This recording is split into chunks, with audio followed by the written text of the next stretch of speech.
ఇందులో రెండవది, ఇప్పుడు కొంతమంది పిల్లలు లాంగ్ టర్మ్ కోచింగ్ పోతారు 4 years తర్వాత.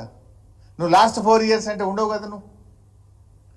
అసలు ఇప్పుడు దేశంలో ఎక్కడైనా కూడా మనం ఇప్పుడు చూడండి, నేను ఇది కేరళ, కర్ణాటక, తమిళనాడు వాళ్ళ ఎంబీబీఎస్ అడ్మిషన్స్కు వాళ్ళు అవలంబించే పద్ధతి ఏంది. తెలంగాణది నిన్నటిదాకా ఒక ప్రత్యేక పరిస్థితి. అంతకుముందు ఉమ్మడి ఆంధ్రప్రదేశ్లో కలిసి ఉన్నాం. 10 ఏళ్ళు ఉమ్మడి రాష్ట్రంగా విద్యా అడ్మిషన్స్ మనం చేసినాం. This is the first year, ఇది మొదటి విద్యా సంవత్సరం తెలంగాణ సొంత రాష్ట్రంగా తమ విద్యార్థులకు విద్యా అడ్మిషన్స్ కోసం, ప్రవేశాల కోసం తమ స్వంత రూల్స్ ఫ్రేమ్ చేసుకునే మొదటి అవకాశం ఇవాళ తెలంగాణకు వచ్చింది. నిన్నటి వరకు నీకు లేదు. నిన్నటి వరకు నువ్వు ఉమ్మడి ఆంధ్రప్రదేశ్ యొక్క విద్యా విధానాలనే కొనసాగించినాం. బికాస్ రాష్ట్రం ఏర్పడిన తర్వాత కూడా 10 ఏళ్ళు విద్యా ప్రవేశాల కోసం పాత పద్ధతినే పాటించాలని పార్లమెంట్ చట్టం చేసింది. అందువల్ల నిన్నటి దాకా నీకు అవకాశం లేదు. నువ్వు కూడా ఇదే పద్ధతి చేసినావు అంటే మనం అదే పద్ధతి చేసినాం. ఎందుకు చేసినాం? Parliament said you have to follow for the next 10 years. ఇప్పుడు నీకు అది అవకాశం, ఇప్పుడు అవసరం లేదు. Now you are free, you are independent. Telangana రాష్ట్రంగా మన పిల్లలకు విద్యా ప్రవేశాల కోసం స్థానికతను నిర్ధారించడానికి నువ్వు స్వంతగా నిర్ణయం తీసుకునే అధికారం ఈరోజు తెలంగాణ రాష్ట్రానికి వచ్చింది. మన రాష్ట్రానికి ఉన్నది. దాన్ని మర్చిపోయి వీళ్ళు పాత ప్రెసిడెన్షియల్ ఆర్డర్లో ఉన్న ఒక పారాగ్రాఫ్ను పెట్టినరు, కింది తొలగించారు. అయితే whether presidential order is applying, మీరు యథావిధిగా ప్రెసిడెన్షియల్ ఆర్డర్లో గతంలో ఉన్నాయన్నీ పెట్టండి. లేదు మేము ఉద్యోగ అవకాశాల కోసం ప్రెసిడెన్షియల్ ఆర్డర్ సవరణకు ఢిల్లీకి పోయి సవరణ తెచ్చి మన పిల్లలకు లాభం అయ్యేటట్టు 95% లోకల్ రిజర్వేషన్ తెచ్చాం. You also do that process. 8 నెలల ఏం చేస్తుండ్రు మీరు వచ్చి? లేదు ప్రెసిడెన్షియల్ ఆర్డర్ లేదు అనుకుంటే ఇతర రాష్ట్రాలు చేసినట్టు నువ్వు కూడా సొంతగా మన రాష్ట్రానికి రూల్స్ ఫ్రేమ్ చేయండి. ఇవాళ తమిళనాడు ఎట్లున్నది?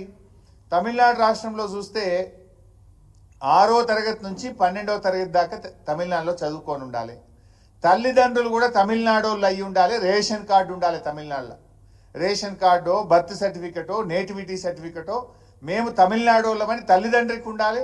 పిల్లలు కూడా 6 నుంచి 12 చదివితే వాళ్ళకాడ ఎంబీబీఎస్ సీటు దొరకడానికి వాళ్ళ అర్హత ఉన్నది. అది తమిళనాడు రాష్ట్రం అట్లా వాళ్ళు తయారు చేసుకున్నారు. కర్ణాటకకు పోతే ఏమంటున్నారు?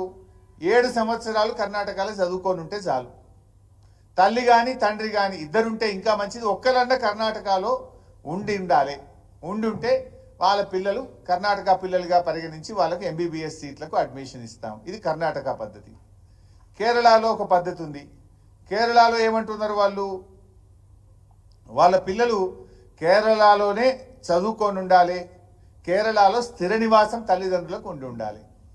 ఇతర రాష్ట్రాల ఉన్నతాధికారులు, ఐఏఎస్లు, ఐపీఎస్లు కేరళకు వచ్చి వాళ్ళు ఉద్యోగం చేస్తే వాళ్ళ పిల్లల్ని కూడా కేరళ పిల్లల్లాగానే చూస్తాము అని కేరళ రాష్ట్రం కూడా తయారు చేసుకున్నది. మరి మనము ఫస్ట్ టైం ఇప్పుడు 10 ఏళ్ళు అయిపోయింది కనుక రాష్ట్రం ఏర్పడిన తర్వాత you are free to frame your own rules. మీరు ఆ రూల్స్ ఫ్రేమ్ చేయకుండా ప్రెసిడెన్షియల్ ఆర్డర్లో ఒక పారాగ్రాఫ్ పెట్టి మిగతాయి తొలగించారు. దీనివల్ల అప్పుడేముండే 4 ఏళ్ళు ఇక్కడే చదువుకొని ఉండాలి, ఇది ఇంటర్మీడియట్ 9th 10th. లేదా గత 7 సంవత్సరాల్లో 4 ఏళ్ళు తెలంగాణలో చదివి ఉన్నా కూడా నువ్వు లోకల్గా ఎలిజిబిలిటీ అవకాశం ఉండేది. ఇవన్నీ గమనించాలి కదా. పోనీ పీజీ అడ్మిషన్స్ రేపు మరి పీజీలో ఎట్లా? నువ్వు ఎంబీబీఎస్లో నీట్లో ఇతర పక్క రాష్ట్రంలో చదివి వస్తే నీ పీజీలో మన సీట్లు అసలు ఈ పిల్లలకి పీజీలో తెలంగాణలో చదువుకోవడానికి అర్హతనే కోల్పోతారు. ఇక ఎంబీబీఎస్ బయట చదివితే తెలంగాణలో మన తెలంగాణ పిల్లలు తెలంగాణలో పీజీ చేయడానికి అర్హత కోల్పోతారు. తెలంగాణ పిల్లలు ఇంటర్మీడియట్ పక్క రాష్ట్రంలో ఎక్కడైనా చదివితే వాళ్ళు తెలంగాణలో ఎంబీబీఎస్ అడ్మిషన్కు అర్హత కోల్పోయే విధంగా మీరు రూల్స్ ఫ్రేమ్ చేసినారు. ఆ రోజు ఉన్న రూల్స్లో దీంతో పాటు కింద 1, 2, 3, 4 దెర్ ఆర్ 4 ఆప్షన్స్. కానీ మీరు ఒక ఆప్షన్ పైది మాత్రం పెట్టి కింది తీసి పడేసిండ్రు. అంటే ఎంత అనాలోచితంగా ప్రవర్తిస్తున్నారు. ఈ రాష్ట్ర భవిష్యత్తు మీద, పిల్లల భవిష్యత్తు మీద మీకు ఏమాత్రం ఆలోచన లేకుండా పోయింది. అయినా ఇది ఒక మెడికల్ అడ్మిషన్స్కి ఇచ్చేసినారు మీరు. Total state as a whole విద్యా ప్రవేశాల కోసం ఈ రాష్ట్రంలో స్థానికతను ఎలా నిర్ధారిద్దాము అనడానికి ఒక ప్రణాళిక ఉండాలనే వద్దా రాష్ట్రానికి? ఏం చేయాలి రాష్ట్రము? చీఫ్ సెక్రటరీ గారు, జిఏడి సెక్రటరీ, లా సెక్రటరీ, ఎడ్యుకేషన్ సెక్రటరీ, ఒకరిద్దరు వైస్ ఛాన్సలర్ని పెట్టి ఒక కమిటీ వేసి దీన్ని స్టడీ చేసి పక్క రాష్ట్రాలు ఎట్లా చేస్తున్నాయి, నిన్నటి వరకు ఉన్నది ఏంది, రేపు మన పిల్లలకు మేలు చేయాలంటే ఏం చేస్తే బాగుంటుంది అని